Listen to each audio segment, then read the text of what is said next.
Hello, मी स्मिता. खमंग फूडमध्ये तुमचे स्वागत आहे.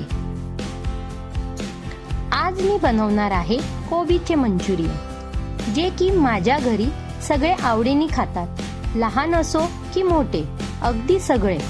बाजारात जसे मिळतात ना, अगदी तसेच कुरकुरीत हे मंचुरियन होतात. चला तर मग वेळ न घालवता सुरुवात करूया.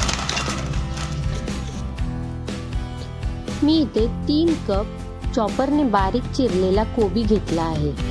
तुम्ही किसणीने सुद्धा किसू शकता. नंतर त्यात 2 चमचे आलं लसूण पेस्ट ऍड करायचे आहे आणि 1 चमचा वाटलेली मिरची, चवीनुसार मीठ. हे सर्व साहित्य छान असे एकजीव करून घ्यायचे आहे. मिठामुळे कोबीला पाणी सुटते. त्यानंतर यात 1 मोठा चमचा काश्मीरी लाल पावडर आणि मंचुरियनला छान असा रंग येण्यासाठी चिमूटभर लाल रंग टाकायचा आहे.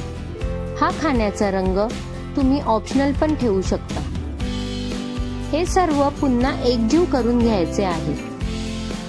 इथे पाण्याचा वापर अजिबात करायचा नाही, कारण कोबीला स्वतःचा असे भरपूर पाणी असते आणि मीठ घातल्यामुळे कोबीला अजून पाणी सुटते. असे तर लहान मुलं कोबी खाण्याचं नाव सुद्धा काढत नाही. पण जर तुम्ही अशा प्रकारे घरातच करून दिले तर ते खूप आवडीने खातील. अशा प्रकारे कोबीमध्ये सर्व साहित्य आपण मिक्स करून घेतले आहे. तुम्ही पाहू शकता की पाण्याचा एकही थेंब न वापरता सर्व छान असे एकजीव झाले आहे आणि या मिश्रणाला रंग सुद्धा छान आला आहे. आता यामध्ये आपण टाकणार आहोत अर्धा कप कॉर्नफ्लोअर. यामुळे मंचुरियन क्रिस्पी होतात आणि कमी ऑइली होतात. आता यात 1 कप मैदा घेऊन तो लगेच न टाकता थोडं थोडं करून टाकणार आहे. मैद्यामुळे मिश्रणाला चांगले बाइंडिंग तयार होतं. इथे सर्व मिश्रण पाणी न वापरता एकजीव करून घेऊया. सुटलेल्या पाण्यामध्येच दोन्ही पीठ मिक्स करून घ्या. जोपर्यंत मिश्रणाला बरोबर असं थोडंसं घट्टपणा येत नाही तोपर्यंत उरलेलं पीठ घालून घ्या. असे थोडे थोडे करून पीठ घातल्यामुळे आपल्याला अंदाज येतो.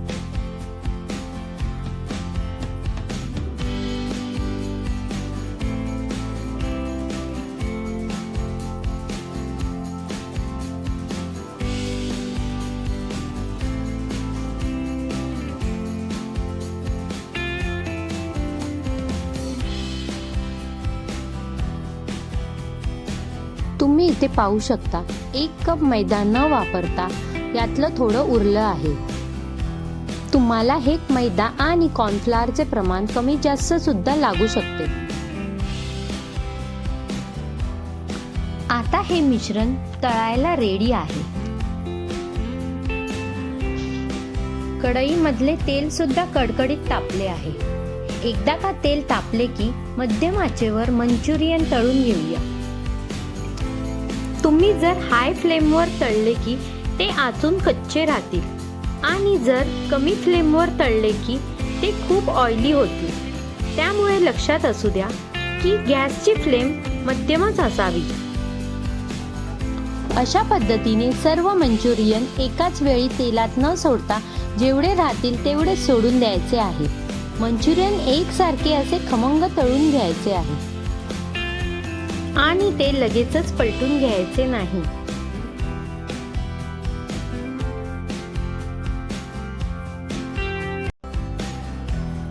थोड्या वेळानंतर झाऱ्याच्या साहाय्याने ते एकदा पलटून घ्यायचे आहे आणि खमंग असे खुसखुशीत तळून घ्यायचे आहे.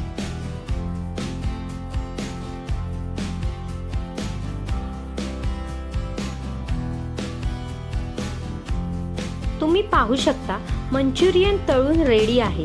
मंचुरियनचा रंग तर पहा, अगदी बाजारात मिळतो ना तसाच दिसत आहे.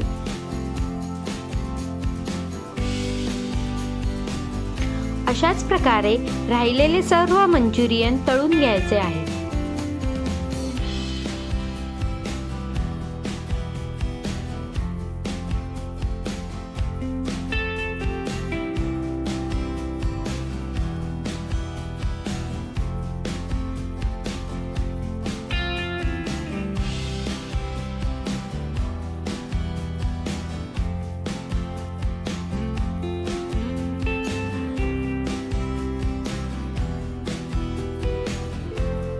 हे पहा, एकदम कुरकुरीत मंचुरियन तयार झाले आहे. अजिबात तेलकट सुद्धा झालेले नाही. तुम्ही हे मंचुरियन शेजवान चटणी बरोबर किंवा टोमॅटो सॉस बरोबर सुद्धा खाऊ शकता.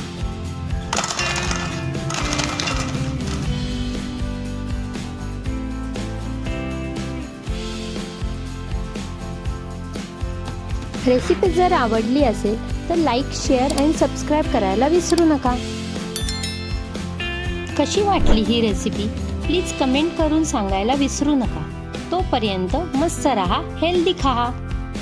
Thank you.